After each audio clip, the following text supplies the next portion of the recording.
Oi pessoal, eu sou a Veres, como você já me conhece, para quem não me conhece, muito prazer. A gente está aqui para falar mais uma dicasinha de inglês aqui do Oficina do Estudante para vocês.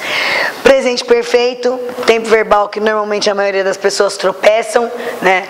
Por que esse tempo verbal é diferente dos outros? O que ele tem que os outros não têm? Presente perfeito é um tempo verbal em que a gente pode estar falando de uma ação não acabada. Então, às vezes, ela começou num passado, mas ela continua acontecendo.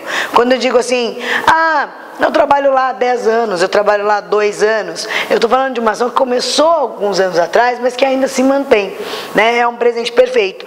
Ou eu estou falando de uma ação que eu não sei em que momento no passado ela ocorreu, mas eu quero utilizar o presente perfeito porque eu não tenho uma marcação de tempo para isso. Normalmente as pessoas trabalham o presente perfeito associado a passado simples, né? Que isso gera uma certa confusão. Gera confusão por quê? Primeiro pela estrutura. Então vamos falar dela. A estrutura de presente perfeito, ela é to have no presente, mais um verbo no particípio passado, que sua professora deve ter chamado de VPP em algum momento aí pra você, ou você viu em algum livro de língua inglesa.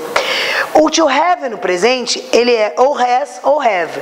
Mas por que ele é has ou have? A gente não conjuga verbo em português? Também se conjuga, entre aspas, digamos aí, o verbo em inglês, né? Então, se o meu sujeito da sentença for he, she ou it, então eu tenho que usar has. Porém, se for have, eu vou usar I, we, you ou they. Já a outra parte, que é o verbo no particípio passado, é aquele verbo terminado em ado e do ido, né? Caído, falado, doído, né? Como que a gente faz para colocar o verbo nessa forma em inglês? Se nosso verbo for regular, a gente coloca ed. Se o nosso verbo for irregular, a gente usa a terceira coluna da tabela, aquela que você ficou decorando várias vezes em outros anos, certo? Por que às vezes gera confusão? Porque o aluno fica confuso se ele usa a tabela que ele usava no passado simples ou a tabela do presente perfeito. Então vamos frisar bem. Aquela tabela do passado perfeito que você usou é a mesma? O que muda é a coluna. Essa tabela tem 3 colunas: infinitivo, passado simples e passado particípio. No passado simples você usa a segunda coluna. Aqui você usa a terceira coluna.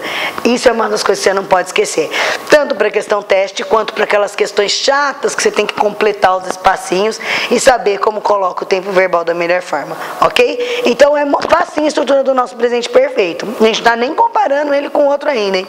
É só você usar o to have no presente mais um verbo no particípio passado. A dica maior desse tempo verbal é o seguinte: não esquecer de saber o verbo se é irregular ou se é regular. Como que eu sei, Veres? Como que eu sei quando o verbo não é irregular? Quando ele não está na tabela. Então eu tenho que saber a tabela. Essa é a parte chata da história. Então vá trabalhando com ela, porque assim ao longo do seu ensino médio você fica bem íntimo dessa tabela e consegue desenvolver isso melhor, ok? Beijão, bons estudos para vocês aí.